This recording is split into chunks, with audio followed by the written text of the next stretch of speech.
Bismillahirrahmanirrahim. Assalamualaikum warahmatullahi wabarakatuh. Innal hamdalillah nahmaduhu wa nasta'inuhu wa nastaghfiruh wa na'udzu billahi min shururi anfusina wa min sayyiati a'malina may yahdihillahu fala mudilla lahu wa may yudlil fala hadiyalah. Asyhadu an la ilaha illallah wahdahu la syarikalah wa asyhadu anna Muhammadan 'abduhu wa rasuluh. Allahumma shalli wa sallim ala Muhammad wa ala ali Muhammad. Baiklah para pemirsa yang dirahmati Allah Subhanahu wa taala, syukur alhamdulillah pada pagi hari ini kembali kita diberikan kesempatan oleh Allah Subhanahu wa taala untuk mengkaji ayat-ayatnya, mentadabburi ayat-ayatnya dengan harapan iman kita semakin tumbuh, semakin meningkat dan dengan peningkatan iman itu maka amal saleh kita juga semakin meningkat.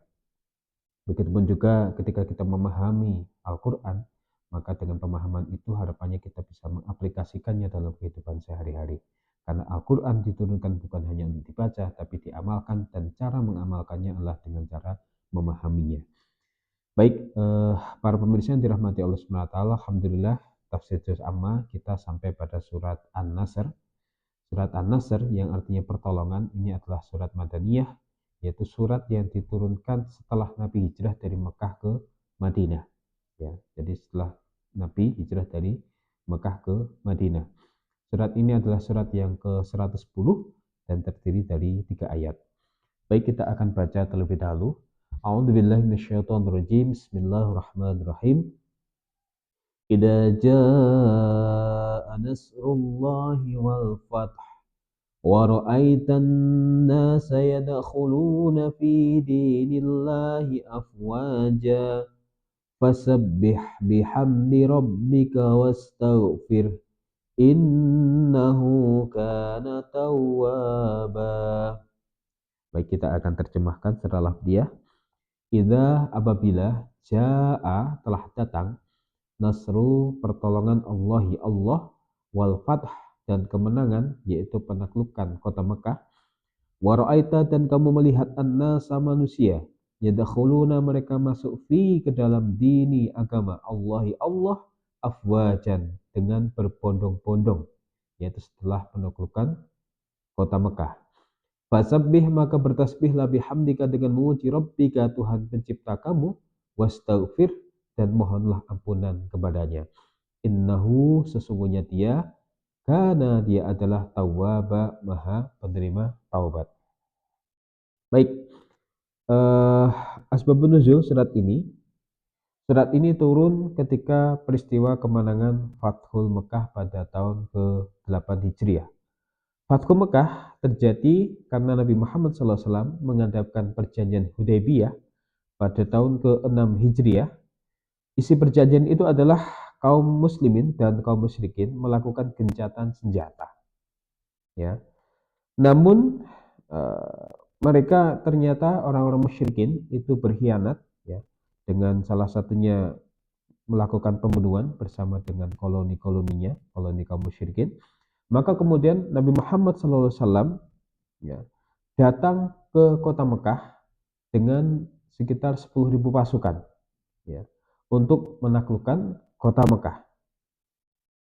Namun surat ini turun pada tahun ke-10 Hijriah. Ya, untuk apa?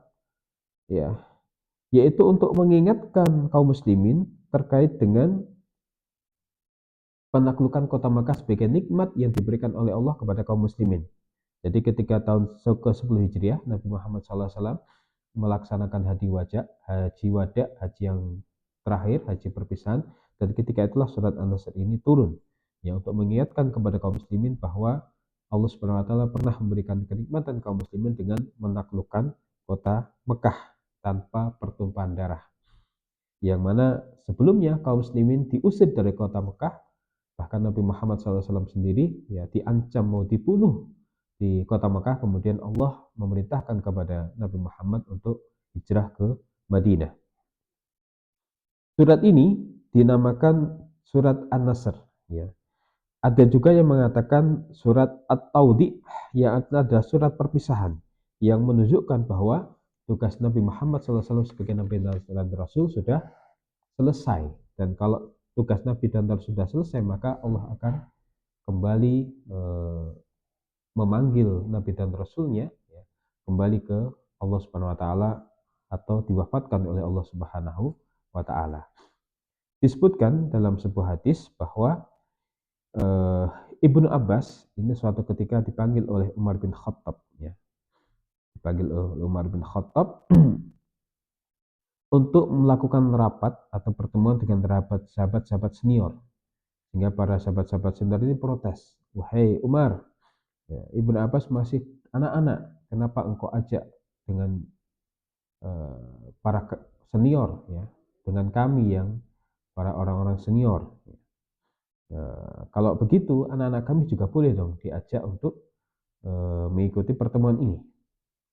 Kemudian Umar menjawab bahwa dia mengajak Ibnu Abbas, ya, dalam rapat orang dewasa untuk menunjukkan bahwa Ibnu Abbas ini orang yang cerdas, ya, karena dia pernah didoakan oleh Rasulullah, ya, bisa mentakwil ayat dengan benar, gitu. Maka kemudian Ibnu Abbas, ya, bertemu, ikut dalam pertemuan tersebut, ya.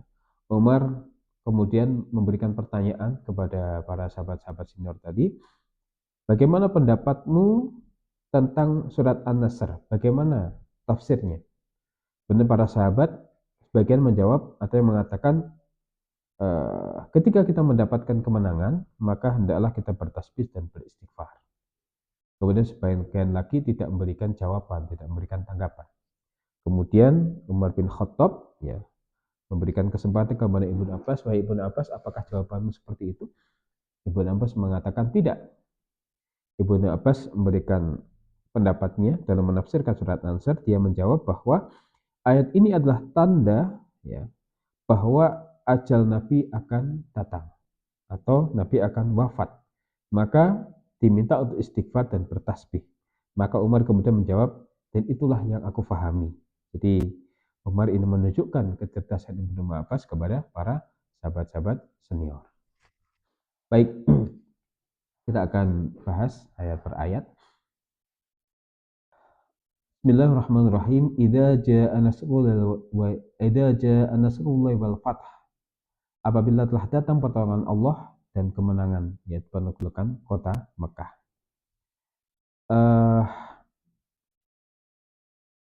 Penaklukan kota Mekah, ya, ini sebagaimana yang telah kita bahas tadi, ini terjadi pada tahun ke-8 Hijriah, ya, tahun ke-8 Hijriah,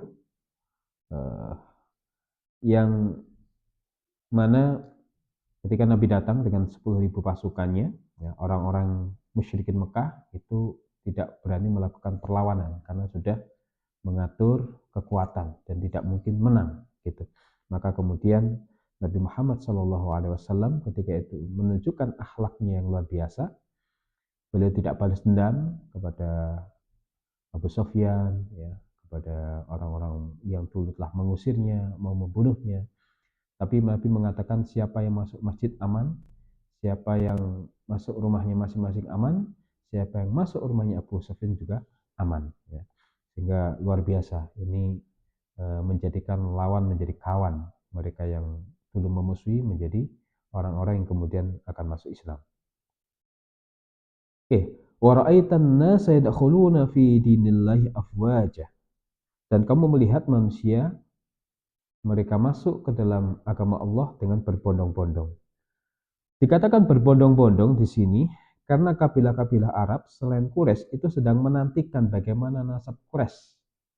Bagaimana nasib Quraisy setelah Islam ternyata menang. Ya. Jika Quraisy kalah, apakah mereka akan masuk Islam? Ya.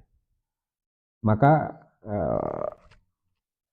ketika mereka melihat bahwa Quraisy itu ternyata kalah dan masuk Islam, maka kemudian mereka ikut-ikut masuk Islam, ya, karena sudah tidak ada lagi yang berani dan bisa melawan Islam, dan Islam yang menang, maka mereka kemudian masuk Islam. Maka ketika itu Mekah itu juga disebut sebagai pusat Jazirah Arab, ya, atau ibu kota Jazirah Arab atau Ummul Qura, ya. Kalau kita ibu kota kita Indonesia Jakarta, kalau Jazirah Arab ketika itu Mekah, maka Mekah itu menjadi standar, menjadi kota yang diperhitungkan begitu ya. Kalau itu saja sudah bisa ditaklukkan, maka yang lain juga akan bisa ditaklukkan. Maka pada tahun 9 Hijriah ya, datanglah tamu ya atau utusan kepada para nabi, kepada nabi untuk menyatakan keislamannya. Sehingga tahun itu disebut sebagai Amul Wufud ya, tahun menerima utusan. Jadi utusan-utusan selain kaum Quraisy tadi datang kepada Nabi Muhammad SAW menyatakan masuk Islam ya, dan mereka datang berbondong-bondong. Makanya dikatakan di sini afwaja, mereka masuk Islam dengan berbondong-bondong. Fasabbih bihamdi rabbika wastaghfir innahu kana tawwaba.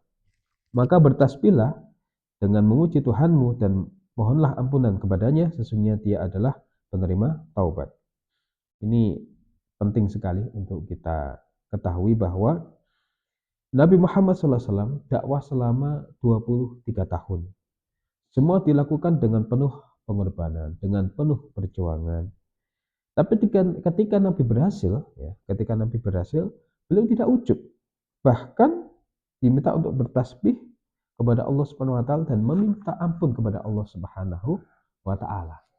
Ya. Sehingga ini juga bisa kita ambil pelajaran ketika kita mendapatkan kemenangan, maka hendaklah kita beristighfar ya dan bertasbih kepada Allah Subhanahu wa taala karena kemenangan itu sesungguhnya adalah dari Allah Subhanahu wa taala karena dibantu oleh Allah Subhanahu wa taala. Bagaimana kalau kita setelah sholat ya, maka kita dianjurkan untuk beristighfar karena sholat kita ya, ini bisa jadi ada kekurangan-kekurangannya sehingga kita istighfari, kita minta ampun kepada Allah Subhanahu wa taala atas kekurangan-kekurangan tersebut. Bukan kemudian setelah sholat kita bangga, tidak. Tapi kita beristighfar kepada Allah Subhanahu wa taala. Begitu pun juga ketika orang setelah sholat lail ya, bukan kemudian update status, bukan kemudian dia sombong, bangga gitu, tapi disunahkan untuk banyak istighfar. Jadi istighfar di waktu sahur ya, ini adalah amalan yang disukai oleh Allah Subhanahu wa taala. Kemudian setelah wukuf di Arafah, kita juga dianjurkan untuk memperbanyak istighfar. Intinya setelah ibadah jangan ujub, tapi kita banyak beristighfar, bertasbih kepada Allah Subhanahu wa taala. Maka setelah ayat ini turun, Nabi Muhammad SAW ya, mempraktekkan ayat ini dalam rukuk dan sujudnya ya dengan membaca Subhanakallahumma rabbana wa bihamdika Allahumma gfirli. Ini dibaca Nabi ketika rukuk dan sujud ya. Subhanakallahumma, Maha suci Engkau ya Allah, Rabbana Tuhan kami, wa bihamdika dan memujimu, dengan memujimu Allahumma ya Allah ighfirli, ampunilah aku. Jadi inilah ayat yang inilah bacaan yang dibaca oleh Nabi ketika rukuk dan sujud di akhir hidupnya atau di masa-masa akhir hidupnya setelah turunnya surat An-Nasr ini. Ini turun pada tahun ke-10 Hijriah ketika Nabi Muhammad SAW melaksanakan haji wada di Mekah Al-Mukarramah setelah dikuasai oleh kaum muslimin. Demikian yang bisa kami sampaikan. Terima kasih atas perhatiannya. Semoga bermanfaat dan bisa kita amalkan dalam kehidupan sehari-hari. Wabillahi taufiq wal hidayah. Kita tutup dengan doa kafil majelis. Subhanakallah bihamdik asyhadu an la ilaha illa anta astaghfiruka wa atubu ilaik. Assalamualaikum warahmatullahi wabarakatuh.